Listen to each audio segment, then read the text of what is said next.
যদি এরকম ফুল ধরে বা কচি পাতা ছাড়ে তাহলে কত ভালো লাগে বলো তো বন্ধুরা। এটা হচ্ছে টাইম গোলাপ গাছ আর কি। আর গাছগুলো না খুব সুন্দর বাড়ছে জানো তো বন্ধুরা। আর এই যে নয়নতারা গাছগুলো আমি একবার করে কেটে দিয়েছিলাম, তারপরে দেখছি খুব সুন্দরভাবে পাতা ছাড়ছে। এদিকে দেখো মানি প্ল্যান্ট গাছ, আর এই যে নয়নতারা এর তো ফুল আসাও স্টার্ট করে দিয়েছে। পেছনের দিকে আমার আরও অনেক গাছ আছে, ওখানেও টাইম গোলাপ গাছ, জবা গাছ, টগর গাছ রয়েছে।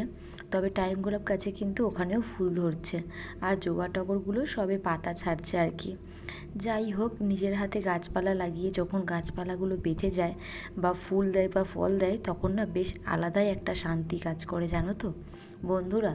তো যাই হোক বন্ধুরা, এদিকে সকালবেলা আজকে যা রোদ দিয়েছিল মানে কি বলবো, আর ঠিক সেরকম গরমও ছিল জানো তো।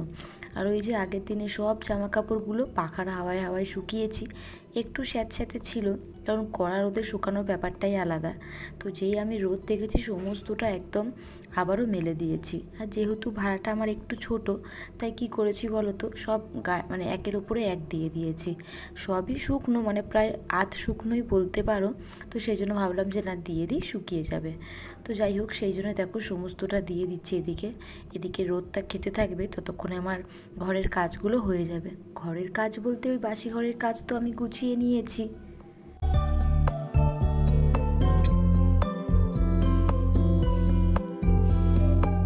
হর হর মহাদেব।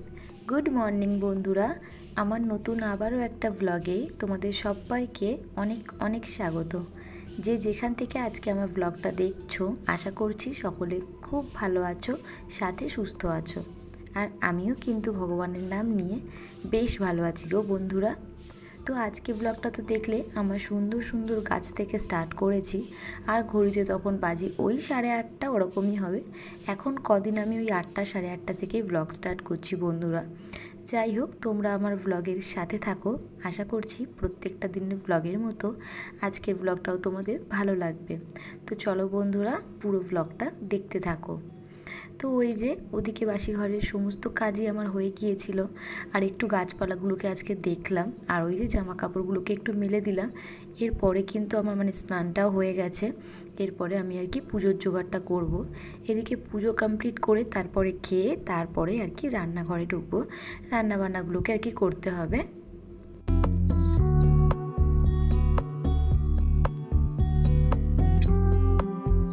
তো এই যে বন্ধুরা, থালা বাসনগুলোকে ধুয়ে মেজে নিলাম। আর আজকে আমি পিতাম্বরী ইউজ করলাম।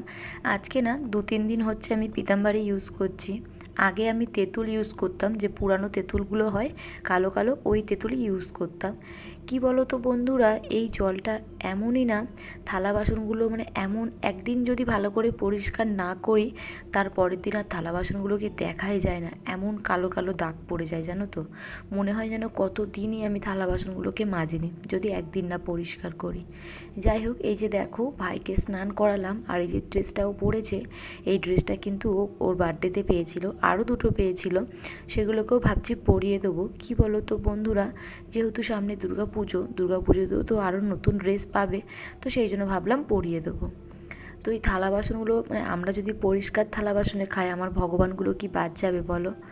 তো এইদিকে দেখো, এই যে পুজো কমপ্লিট করলাম বন্ধুরা। আর কি বলো তো, এই যে আমার গোপাল ভোলা বাবা, এনাদেরকে না আমি আমার মতো করে সেবা যত্ন করি, যতটুকানি আমার দেওয়া যায় আমি ততটাই দিই।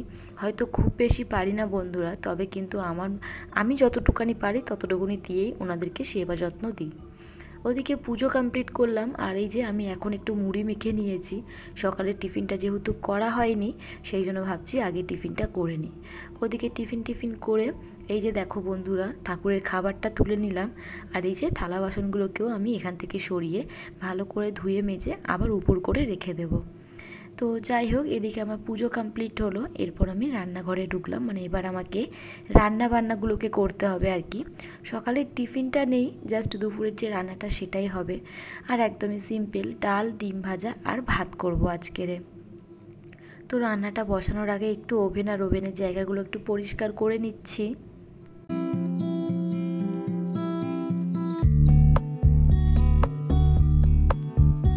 খুব একটা সহজ নয় বাড়ির আদরের মেয়ের থেকে সংসারের সুগৃহিণী হয়ে ওঠা। পদে পদে অনেক কষ্ট লুকিয়ে থাকে জানো তো।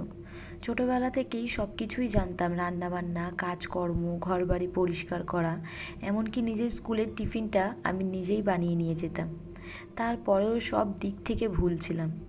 কি বলো তো বন্ধুরা, আজ বুঝতে পারি এই শাঁখা, পলা, সিঁদুর এর মর্মটা কী। শব্দগুলো এই যে শব্দগুলো ছোট হলেও এর মর্মটা কিন্তু অনেক।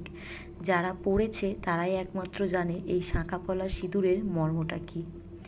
যাই হোক বন্ধুরা, এই যে দেখো কিছুক্ষণের মধ্যে জামা কাপড়গুলো কিন্তু খুব ভালোভাবে শুকিয়ে গেছে। এগুলোকে সব তুলে নিচ্ছি। কি বলো তো, ফেলে রেখে রঙগুলোকে জ্বলিয়ে দিয়ে কোনো লাভ নেই, সেই জন্য সব তুলে নিচ্ছি। এগুলোকে এখন ভাঁজ করে জায়গা মতো রেখে দেবো। ততক্ষণে ওদিকে আমার ভাতটাও হচ্ছে আর ডালটাও সিদ্ধ হচ্ছে। ততক্ষণে এগুলোকে আমি ভাঁজ করে জায়গা মতো রেখে দিতে পারবো। তাহলে রান্নাও হলো, এদিকে হাতের কাজগুলোও হলো আর কি।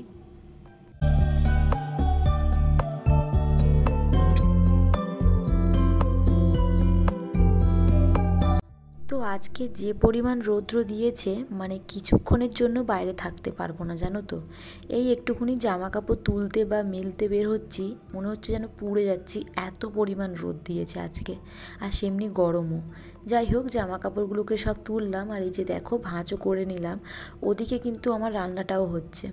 আর যেহেতু এই জামা কাপড়গুলো আমার, পাগলা, তারপর বিছানার চাদর ফাদর সব কিছু আছে, তো সব তো আলাদা আলাদা জায়গায় থাকে। তো সেইগুলোকে এখন জায়গা মতো আর কি রেখে দিচ্ছি। তো এদিকে আমার জামা কাপড় গোছানো হয়ে গেছে। এরপরে আর কি রান্নাঘরটায় যাব, দেখি কতদূর ডালটা হয়েছে আর ভাতটা হয়েছে। ভাত হয়ে যাবে আর ওইদিকে ডালটা সিদ্ধ হলে একটু ফোড়ন দিয়ে আর দুটো ডিম ভাজলে আমার রান্না আজকের মতো কমপ্লিট। বিকেলে দেখি কি করি। তো যাই হোক, এই যে বিছানার চাদরটা আপাতত এখানেই রেখে দিচ্ছি। তো চলো রান্নাঘরে যাই, গিয়ে দেখি রান্নাটা কত দূর হলো।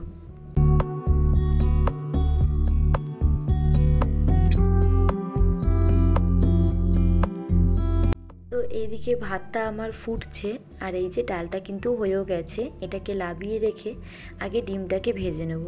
ভেবেছিলাম প্রেসারে দেবো ডালটা, বেশিক্ষণ সময় নেবে না, কিন্তু কি বলো তো বন্ধুরা, প্রেসারে দিলে না বেশ অনেকটাই গলে যায়। তো সেই জন্যই আমি কড়াই ফেলে সিদ্ধ করলাম। যাই হোক, ওদিকে তো ডালটা সিদ্ধ হয়ে গেছে, এদিকে ডিমটা একটু ভেজে নিচ্ছি। দুটো ডিমের অমলেট করব। আমারটা হচ্ছে লঙ্কা দেওয়া হবে আর ওরটা হচ্ছে লঙ্কা ছাড়া হবে। ও যেহেতু ঝাল একদমই খায় না। যাই হোক, এদিকে ডিমটা ভেজে নিয়ে ওদিকে 5 ফোড়ন, তেজপাতা, লঙ্কা ফোড়ন দিয়ে আর কি ডালটা করে নেব। তো এদিকে বলতে পারো আমার রান্নাটা প্রায় হয়েও এসেছে।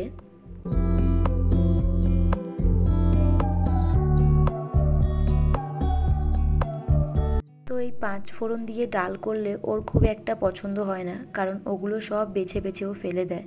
যেহেতু ঘরে জিরে এই মুহূর্তে হাতের কাছে ছিল না, তো সেই জন্য 5 ফোড়ন দিয়েই আর কি ডালটা করে নিলাম। তো এদিকে ডালটাও আমার হয়ে এসছে আর এদিকে বোতলগুলো খালি ছিল, সেগুলোকে জল ভরে জায়গা মতো রেখে দিচ্ছি।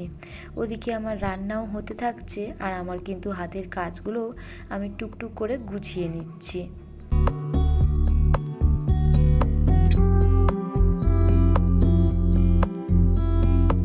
ওদিকে সমস্ত কাজ গুছিয়ে রান্নাবান্না সেরে খাওয়া দাওয়া সেরে এই যে বন্ধুরা একটু বিকেলে ফিরে এলাম আর এখন গাছপালাগুলোকে জল দিচ্ছি। একদিন রোদে পুরো মাটি একদম শুকিয়ে গেছে জানো তো, একটা দিন রোদে। তাহলে ভাবো কত পরিমাণ রোদ দিয়েছে। তো এই যে তারপর একটু আমি চুলটা আঁচড়িয়ে নিলাম আর এরপর সন্ধে পড়বে, ঘরের তারপর তোমার রান্নাঘরের সমস্ত কিন্তু লাইটগুলো জ্বেলে দিচ্ছি। আর আজকে একটু রাতে রান্না করতে হবে, তাই তাড়াতাড়ি বসিয়ে দিলাম।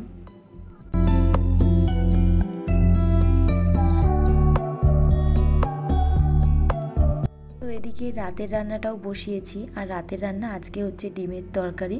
তো ওই যে ডালটা ডিম ভাজা করেছিলাম দুপুরে, তো সেটা তো হয়ে গেছে। তো ভেবেছিলাম তাড়াতাড়ি একটু রান্নাটা বসিয়ে দেবো, কারণ রান্না বান্না সেরে ওভেনটা পরিষ্কার করে কড়া ঠড়াগুলোকেও মাজতে হবে। হাতে আরও এক্সট্রা অনেক কাজ আছে, সেগুলোকেও করতে হবে। তো তাই তাড়াতাড়ি বসিয়ে দিয়েছি। তো চলো বন্ধুরা, আজকের মতো টাটা।